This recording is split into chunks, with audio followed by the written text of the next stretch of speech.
लय जोरात उपीट झालं, छान उपीट झालं, सुंदर नाश्ता झाला.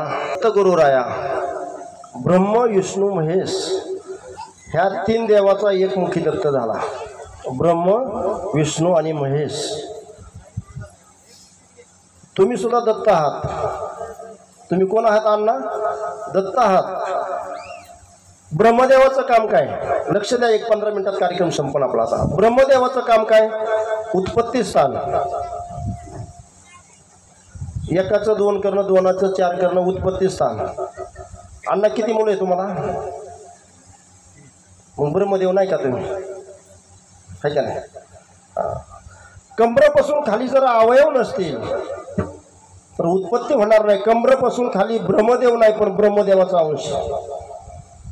कमरेपासून तर ह्या गळ्यापर्यंत विष्णू देवाचा अंश आहे. आपण जन्माला आलो, आपल्या जन्माला आलो, आईच्या उदरातून प्रस्तुत आई झाली, आपला जन्म झाला, आपला नाळ खाणला गेला, आणि राहिलेला जो नाळ आहे तो बेंबीच्या लगत 3.5 एड मारून बसला. किती? मग घरातली शनी आजी म्हणते, ए त्या बाळाची कुंडली काढून आण. कुंडली म्हणते का? तुमच्या असंच आहे ना? मग कुठे आहे कुंडली? त्या बेंबीच्या लगत 3.5 एड मारून बसली. त्या भगवंताचा बीज मंत्र घेतल्यानंतर ह्या मुखानं जर त्याचं चिंतन केलं, ज्ञानदेव मौन जपमाळ, वाचेचा परमार्थ नाही बरं का, येडेगत करू नका. ज्ञानदेव मौन जपमाळा अंतरी, धरोणी श्रीहरी जपे सदा. मौन, न बोलता, न होठ हलवता, न जीभ हलवता, त्याच्या प्रक्रिया आहेत, भाऊंकून समजून घ्या. ते नामस्मरण इथपर्यंत गेलं पाहिजे खोलवर. तुमची कुंडलिनी शक्ती जागृत होणार आणि तुमचं 8 प्रकारचं तुमचं सात्विक भाव होणार. किती प्रकारचं? 8 प्रकारचं. म्हणून त्याला अष्टगंध म्हटलेत. काय? अष्टगंध. आता गंध कपाळालाच लावतात. कोण कुठं लावतंय, कोण कुठं लावतंय माहित नाही. हे कपाळ कशाला दिलंय? म्हणून वर अष्टगंध आणि दोन्ही भवयाच्या मध्ये बुक्का. बुक्का हे वैराग्याचं प्रतीक आहे. या दोन्ही भवयाच्या मध्ये आज्ञाचक्र आहे. ते नामस्मरण केल्यानंतर कुंडलिनी शक्ती जागृत होते आणि त्याच्यातला 8 प्रकार होतात। घरी गेल्यानंतर एकनाथी भागवत ग्रंथ काढा, 24वा श्लोक काढा, 23वा श्लोक काढा आणि ते वाचा। तसं आपल्याला होतंय का? आई बाळ पोटात जन्माला आलं, 7 महिन्याचं बाळ पोटात झालं आणि खाऊ खाऊ सुटले, खाऊशी वाटलं ना। कोण काय खातंय, कोण काय खातंय, काय खातंय कोण मला माहीत नाही। मी असंच एकदा कार्यक्रमाला गेलो जालन्याला। मी तिथे गेल्यानंतर एक आमचा शिष्य पळपळ आला, महाराज आलेलं कळलं बऱ्याच दिवसातून। आता जालना लांब आहे, आल्यानंतर पटक्यास आला भाऊ, पटक्यास पायावर पडला असंच खिशातून एक वस्तू माझ्या पायावर पडली, खुडकुनी वाजली। मी पाहिलं तर मी म्हणलं अरे श्यामा ही काय भानगडी रे? लागला लाजायला। म्हणलं तुला सांगितलं होतं ना आता अनुग्रह घेतला, हे सगळं व्यसन सोडून दे। नाही म्हणलं महाराज तुमच्या गळ्यात शपथ, म्हणलं हे सगळं सोडून दिले। अरे म्हणलं ही गुटख्याची पुडी कशाला? म्हणलं बायकोला दिवस गेल्या, ढवळ लागली ढवळ। अण्णा काय खाईन पोरगा? अण्णा इकडे बघा, पुढे गेल्यावर काय खाईन भाऊ?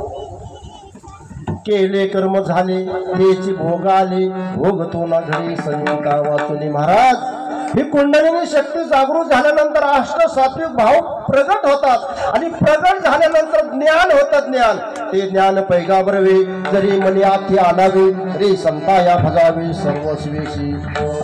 कोणतं ज्ञान? ज्या ज्ञानानं देहाची विधेय अवस्था प्रगट होती।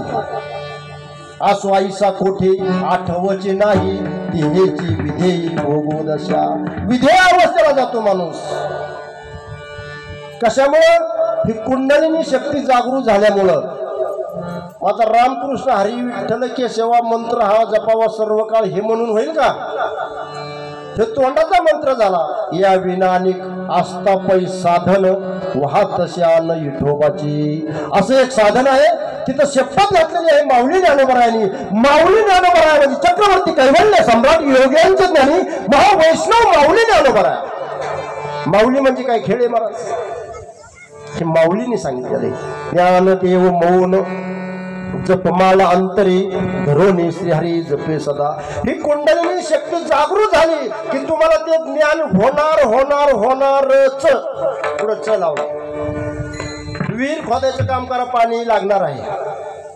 अभ्यास करा, गुरुजी तुम्हाला पास करेल। पेपर बरोबर लिहिल्यावर गुरुजी पास करीन, त्याला नापास करून काय भेटणार?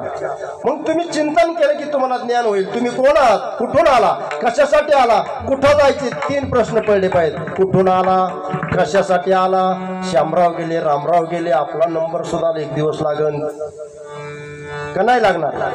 लागणार। मग जायचे कुठं जायचे? हा, याचा कधी विचार केला?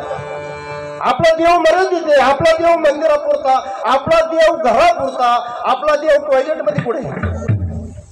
टॉयलेटमध्ये देव आहे का? बाथरूम मध्ये?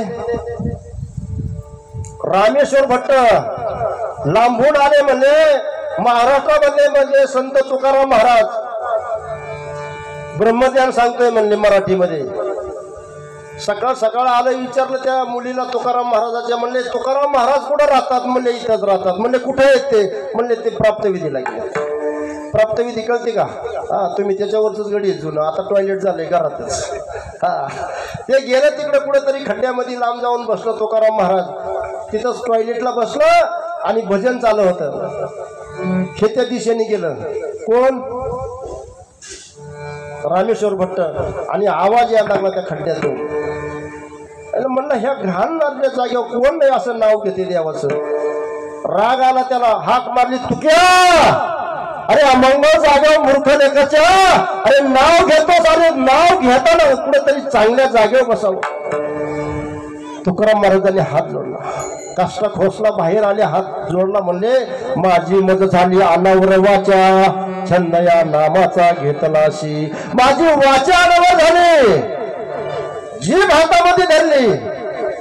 रामेश्वर भट्टांनी मन कर देवाचं भजन। महाराज या रोमातून आवाज यायला लागला त्या नामस्मरणाचा। त्यांनीच तुकाराम महाराजाची आरती केली आणि तेच तुकाराम महाराज सांगतात, सदा नाम घोष करो हरी कथा तेने सदा चित्ता समाधान. नामस्मरण हे मुखाने करायचं असतं आणि ते नामस्मरण फिरत फिरत फिरत महान संतांच्या मालिकेमधून ह्या भाऊंच्या जवळ आलेले महाराज. घेत जा, चिंतन करत जा. गुरु म्हणजे खेळ आहे का? गुरु हा संत कुळीचा राजा, गुरु हा प्राण विसावा माझा. अरे गुरु विन देव नाही तुझा या त्रिभुवनी. महाराज, गुरुपेक्षा या विश्वामध्ये दुसरा देव नाही. म्हणून जीवनामध्ये कंबरापासून इथपर्यंत विष्णू देव आहात, लक्षात आलं का? आणि ह्या गळ्यापासून तर ह्या शेंडीपर्यंत तुम्ही शंकर आहात. ही जीभ आहे, हे महादेवाचं लिंग आहे. वरून पडजीभ आहे, त्याचा एक थेंब ह्या जिभेवर पडला. अरे प्रयागचा साधू 6 वर्ष जगतो त्या एका थेंबावर. किती? एका थेंबावर. बाळ रडायला लागला, आई म्हणती अगं पोरी त्या बाळाला घेत त्याची जीभ टाळ्याला चिकटन. म्हणजे रडून रडून जीभ जर कोरडी पडली तर बाळ गत प्राण होईल. कसं जगावं, काय खावं, काय खाऊ नये, पैसा कसा कमवायचा हे इथून वरच कळते. एवढ्या डोक्यातून गेल्यावर कळन का? इथून वर शंकर आहे, इथून इथपर्यंत विष्णुदेव, इथून खाली ब्रह्मदेव आहे. आणि या सगळ्यांचा एकमुखी दत्त झाला आणि तो जनार्दन स्वामींच्या वाड्याला गेला. जनार्दन स्वामींच्या